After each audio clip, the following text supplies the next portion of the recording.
त्रेतायुग में जब श्री राम लंका पर आक्रमण के लिए समुद्र तट पर पहुंचे, तब उन्हें सागर पार करने के लिए पुल बनाने की आवश्यकता थी। श्री राम ने समुद्र से प्रार्थना की, लेकिन समुद्र देवता ने उत्तर नहीं दिया।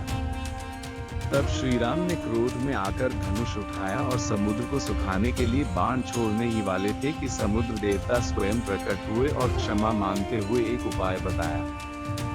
समुद्र देव ने नल नील के बारे में बताया, जो श्री विष्णु के श्राप के कारण किसी भी वस्तु को जल में स्थिर रख सकते थे। राम सेतु निर्माण की योजना बनी और वानर सेना ने श्री राम के नाम से पत्थरों पर लिखकर उन्हें समुद्र में डालना शुरू कर दिया। इस दौरान भगवान शिव भी इस अद्भुत कार्य को देखने के लिए कैलाश से आए। भगवान शिव ने श्री राम से कहा, हे राम, ये युद्ध केवल बल से नहीं बल्कि दिव्य आशीर्वाद और तप से भी जीता जाएगा। शिव ने श्री राम को एक विशेष दिव्यास्त्र दिया, जिसे पाशुपतास्त्र कहा जाता था। यह अस्त्र केवल तभी उपयोग में लाया जा सकता था जब अन्य सभी अस्त्र निष्फल हो जाएं। भगवान शिव के आदेश से श्री राम ने इस अस्त्र को ग्रहण किया, लेकिन उन्होंने प्रण लिया कि इसे केवल तभी उपयोग करेंगे जब कोई और मार्ग शेष नहीं रहेगा। इस दौरान शिव ने हनुमान जी को एक विशेष कार्य सौंपा।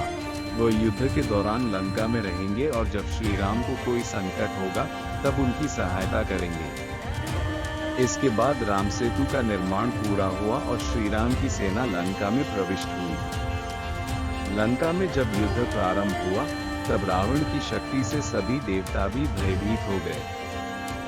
रावण ने शिव की तपस्या करके कई वरदान प्राप्त किए थे, जिससे उसे हराना कठिन था। युद्ध के अंतिम चरण में जब श्री राम ने रावण को पराजित करने के लिए ब्रह्मास्त्र का प्रयोग किया, तब रावण की मृत्यु हुई, लेकिन उसके पापों के कारण उसकी आत्मा मुक्त नहीं हो पा रही थी। तभी भगवान शिव प्रकट हुए और उन्होंने रावण को मोक्ष प्रदान किया, क्योंकि रावण भी शिव का अनन्य भक्त था। युद्ध समाप्त होने के बाद श्री राम ने महादेव का आभार व्यक्त किया और वचन दिया कि वह लंका विजय के पश्चात स्वयं शिवलिंग की स्थापना करेंगे।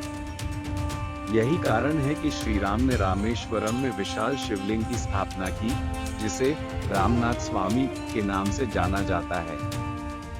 ये कथा केवल श्री राम की शक्ति को ही नहीं, बल्कि भगवान शिव और श्री राम के बीच के गूढ़ संबंध को भी दर्शाती है। ये दर्शाती है कि सच्ची भक्ति और धर्म के मार्ग पर चलने वाले को साक्षात शिव और विष्णु दोनों का आशीर्वाद प्राप्त होता है। अगर आपको ये कथा पसंद आई तो इसे जरूर साझा करें और सनातन धर्म की दिव्यता को बनाए रखें।